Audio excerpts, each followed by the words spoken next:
Hey guys, what's going on? Jebb here, and today we're going to be asking and hopefully answering the question, where is Bitcoin going here in 2018? And can Bitcoin recover to its all-time high of $20,000 of 20K here in 2018 as well? Now, to answer these two questions, we're going to be doing some technical analysis on the Bitcoin chart. We're going to be talking about the cryptocurrency markets as a whole, and we're also going to be talking about the different news and adoption-related items that we're going to want to see, or potentially even need to see that kind of return to all-time high here in 2018 for Bitcoin and the rest of the cryptocurrency market. But if you enjoy the video, guys, like that transition, you should definitely think about dropping a like and subscribing, because guys, I make videos all the time, so let's get right into it. Bitcoin is currently trading at $8,800. If you've been watching the market over the last couple of days, as you can see here on the 7-day price graph, we ran up to right around $7,600, and we had a little bit of a correction. We'll be talking about that in the technical analysis portion of this video. The market capitalization of Bitcoin is hanging out right around $150 billion. We like to keep context here on this channel, guys. If we come out here to the chart and we come to just 1 year ago, then we will realize that Bitcoin is still up like 500% just from a year ago. If we come here to, 1 year ago, Bitcoin was worth $1,400. It's worth $8,800 right now. Let's keep that in perspective, guys. No matter what Bitcoin does, it's probably still going to give you much better returns than something like the stock market. We like to keep that kind of context here, because how you view markets is completely, or how you view anything in life really, is completely dependent on the context and what lens you look at these things through. So that's a very good idea for anything in your life, is to keep things in context.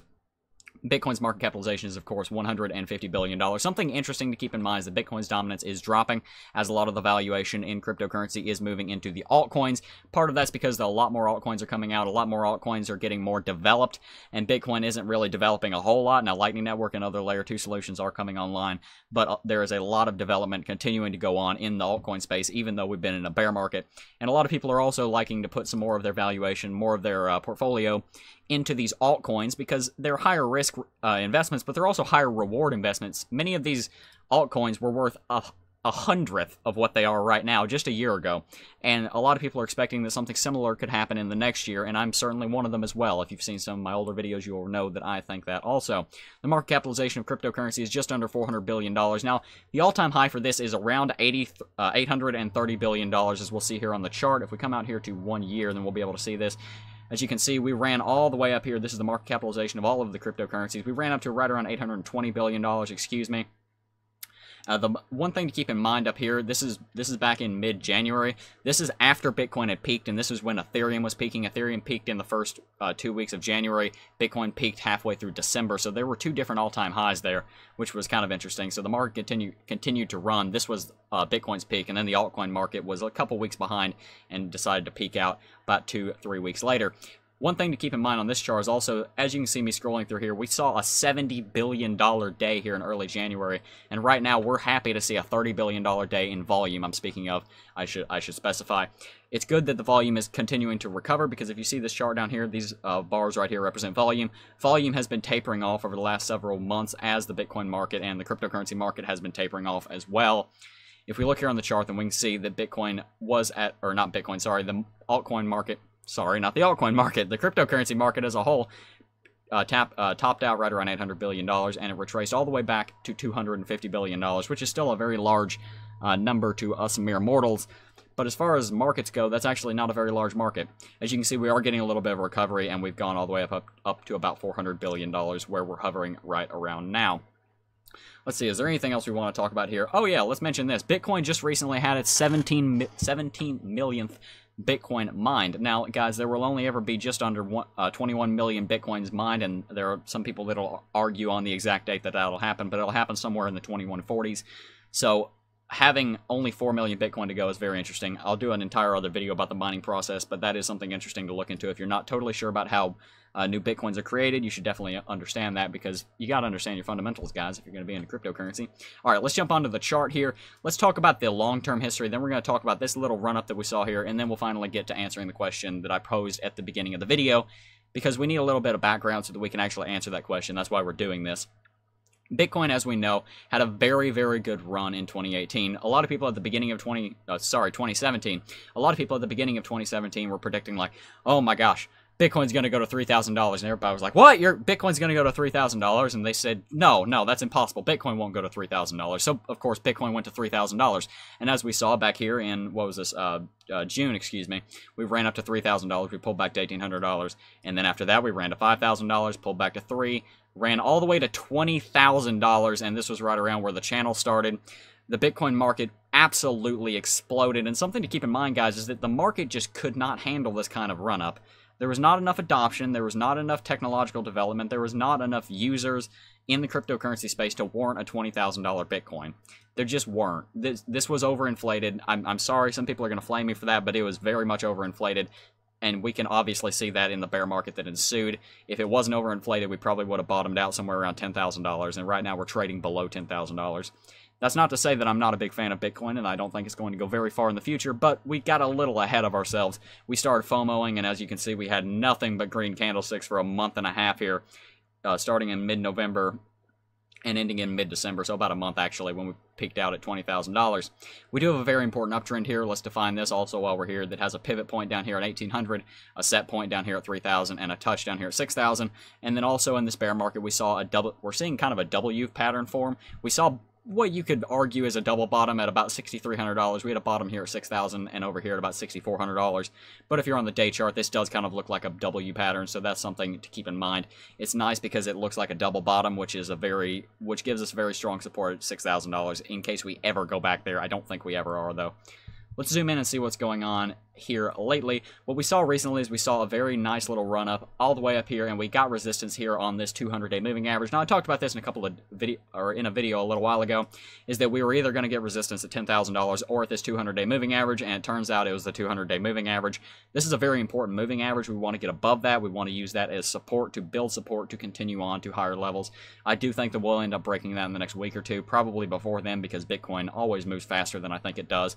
But I think we're going to get above that. That's the first important step to continuing the little bull run that we've started so far and getting Bitcoin's feet back under it so that we can go back to that all-time high that we were talking about earlier. So if we're going to do that, we're going to need to get above the 200-day moving average. $10,000 is the next very important level, which is right next to this 200-day moving average. So that's going to be an important level and a hard level to get through. And then we have the double top up here at 12,000, which we're going to need to get through. And then, of course, the all-time high.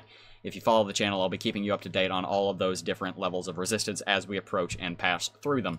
If we come in here to the hour, then we'll see what's going on here. Something very interesting here is that we actually got below $9,000. We tried to get above it and we fell back below it. Hopefully we don't get resistance here at 9,000. Hopefully we get back above this and get support on it. But something interesting to look here on the 15-minute chart, if you're watching this the day it came out, is that we do have a wedge pattern, a consolidation pattern here, and we're probably going to break bullish out of this and hopefully break 9,000 in the next day or two.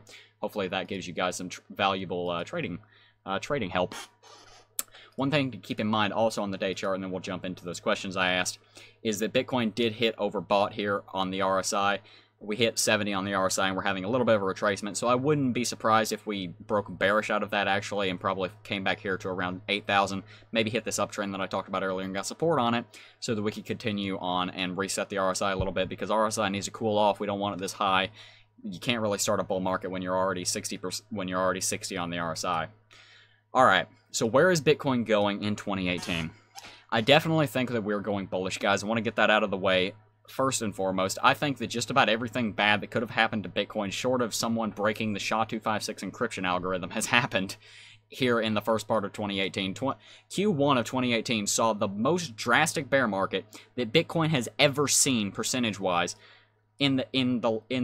since 2013, because the very long bear market of 2014, we were traced around 80%, and that took a year and a half.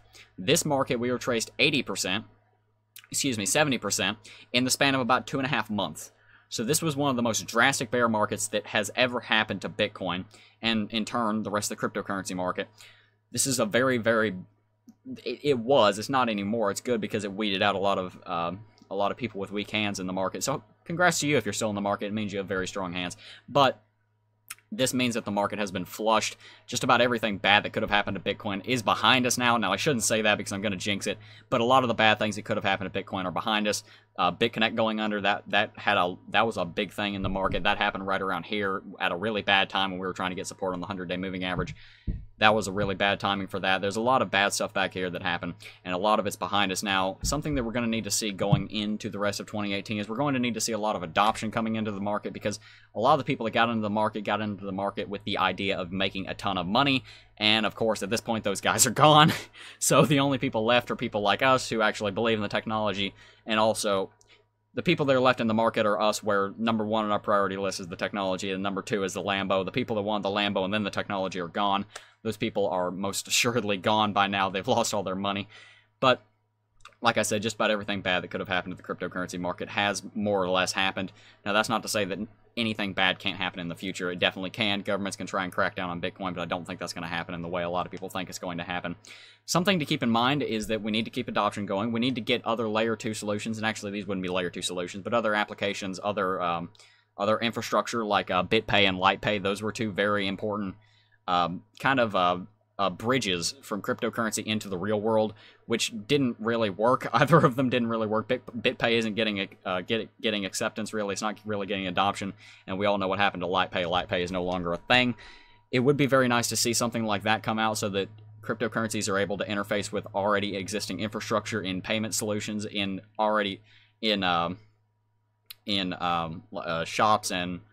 shops and restaurants and places of business, so that people can actually use their cryptocurrencies in the actual real world. When people start seeing people using cryptocurrencies all over the place, that's going to really help adoption. We're going to need to see that adoption start to really ramp up, because the adoption in cryptocurrency is very small right now. A lot of people that will eventually learn about cryptocurrencies and use it have not even heard of it yet, so we want to get those guys on board. Another thing is that the technology is continuing to develop in the cryptocurrency space.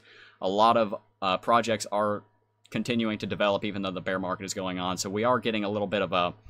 I wish I could show you this visually, but the technology is increasing and the adoption is increasing while the price is kind of going down, so we do have a very good thing going there. There's a lot of things to talk about here, guys, and I'm going to be keeping you guys up to date on all of them in the coming days and weeks and months, and hopefully years, as cryptocurrencies continue to develop. Now, well, anyway, if you guys have any questions as to what I've talked about in today's video, make sure you leave them in the comment section down below. I wish I could talk about this even more. I wish I had more time, but I like to keep these videos around 10 to 15 minutes long, so we're going to wrap it up here. Anyway, guys, well, actually, one more thing. There is an important thing coming up in July. The G20 Summit is going to be talking about the cryptocurrency space.